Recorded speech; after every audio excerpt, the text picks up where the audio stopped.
and I certainly don't watch any of the shows that I'm on. Mm. Um, but yeah, I find it interesting. I just think that yeah, it's never a conscious decision for me to say like, oh, I want to be on a cop show or I want to play this character. I've just been very fortunate in my career. The ninth episode I found aired on NBC this week, and we get into a closer look into your character, Sir's background. So, do you think that with Sir having flashbacks, with that because he feels kind of guilty for what he's done to Gabby, Lacey, and to other possible victims? Do so. I mean, in a nutshell, you're asking, does Sir feel any guilt for Yes, that? correct. Yes. I mean that might be a better question for one of the writers or that knows the overall of Sir. But I never played him that way. I never played that he had guilt Mhm. for what he did. Mhm. Um, I think there's a part of him that is always trying to still manipulate his victims, and I think that he's so. I've always played it that he was so far gone that guilt wasn't an emotion that he was capable of in the moment, um, and and specifically when you're talking like in those scenes with Sir and Gabby in the basement. No, I don't think that Mhm. he feels guilt. So I think that he's a narcissist, right? So it all. Uh, I played it that everyone is a satellite in his world, and he's using them for his own means and for his own well-being. But no, guilt isn't an emotion I would play. Again, maybe that's Yeah. wrong, and maybe one of the writers would say yes or no, but I didn't play it that way. Of course. And if Sir has been held captive for over 7 months, do you think that Sir kind of likes being held captive by Gabby? I don't know that. Well, he has said that if you know, she said this is your fantasy to Right. be locked up, and I think he replied with, "My fantasy wouldn't be to sleep on a bed that was on the floor, being chained up." Um, there's nothing sexual about their relationship, so that that that's pretty clear. But I do feel that Sir likes being in her company and to whatever capacity that is, and is willing to sacrifice to to just be in her presence. But no, I don't think he's enjoying being down in that basement and the circumstances he is, but he's willing to trade off.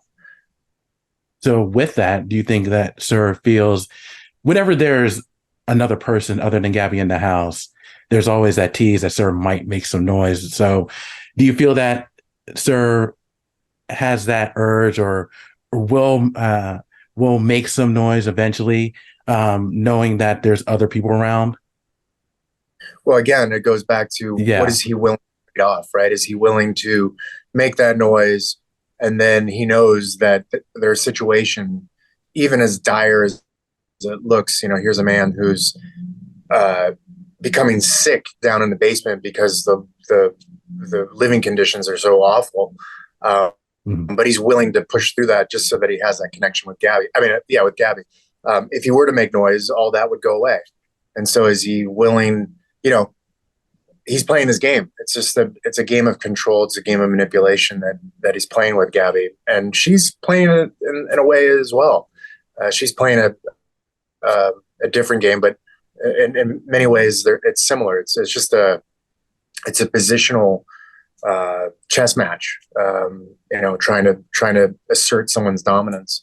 Um, but yeah, I mean, there's a part of me that has always played it that Sir wants to be there. Probably could escape at any point. I mean, there's certain things in that basement that are accessible to Sir. Like when he did those pull-ups on that Yeah. beam and then had a weapon. He never used it on her. He could have. Mhm. Um, And somebody said, why didn't he keep that? And it's like, because what is that? He wants to be in the presence of Gabby in any capacity, and he doesn't want to risk that. And so I've always played it that there's certain things, like there's pipes in that basement. There's there's so many things that he could use as a weapon. And I said that to the writers when we were down in there for the first time, and I saw the basement where he was locked up. But again, he doesn't want to leave. Mm-hmm. It seems so, and we'll see what the progression of the season. What happens. I mean, can he stay down there forever? We don't know. And speaking, at least but I'm not going to tell. Well, speaking of that, there's only a few episodes remaining before the first season ends. How would you best describe these final episodes? Yeah, I mean, I feel it's starting to ramp up. I mean, there's this unhinged feeling with Gabby and everyone around her.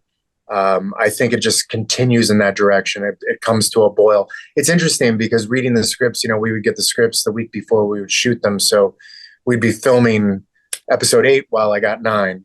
Mm-hmm.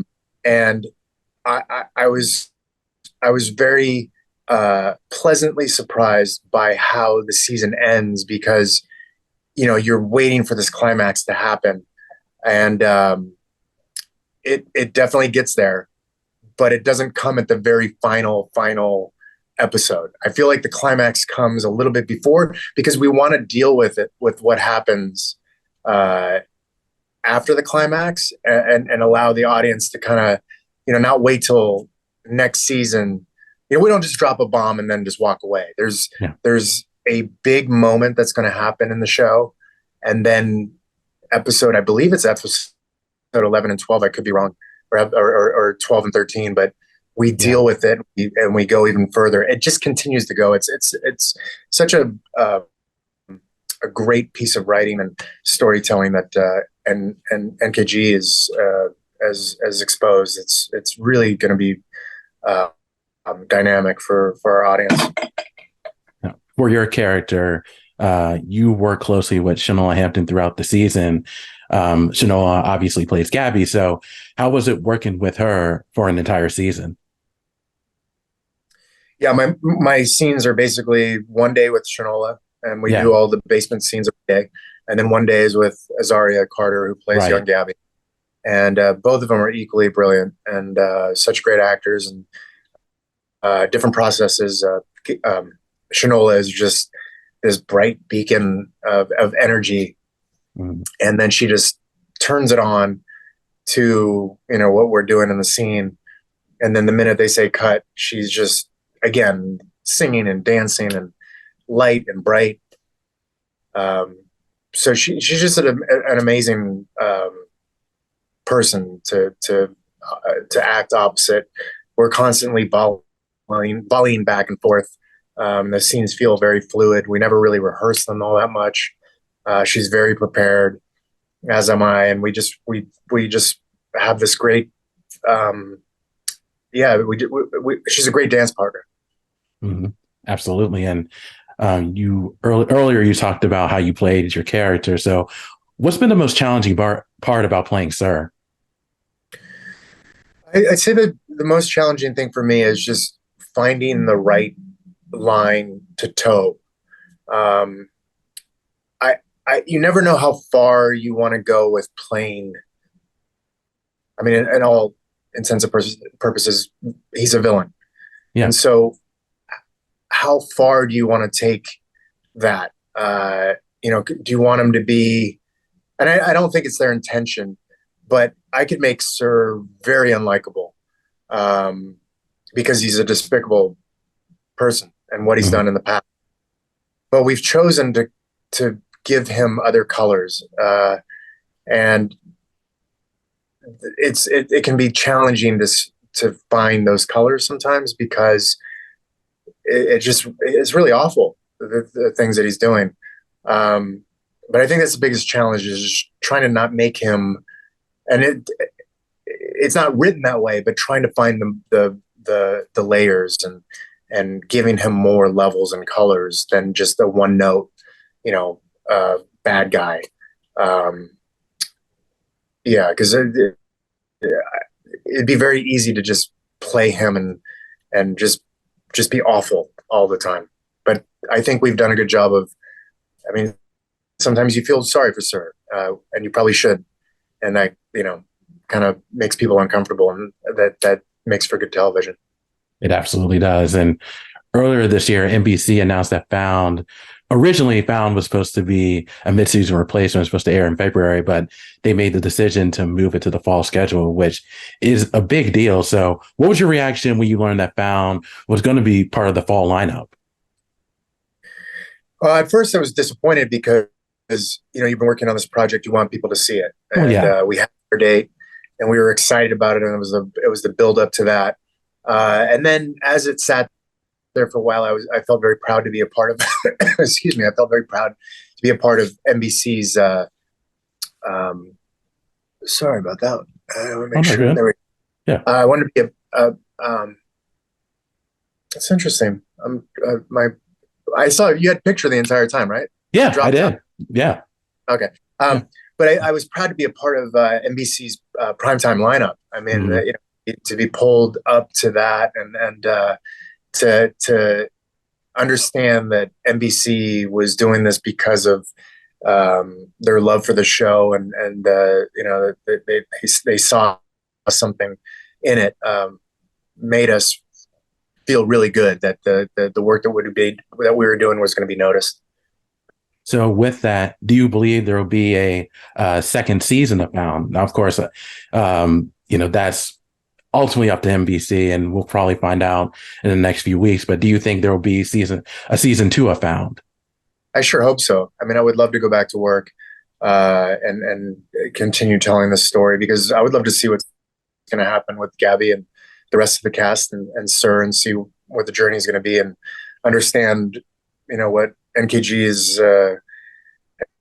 has envisioned. I mean, she says she has the entire the entire show in her head.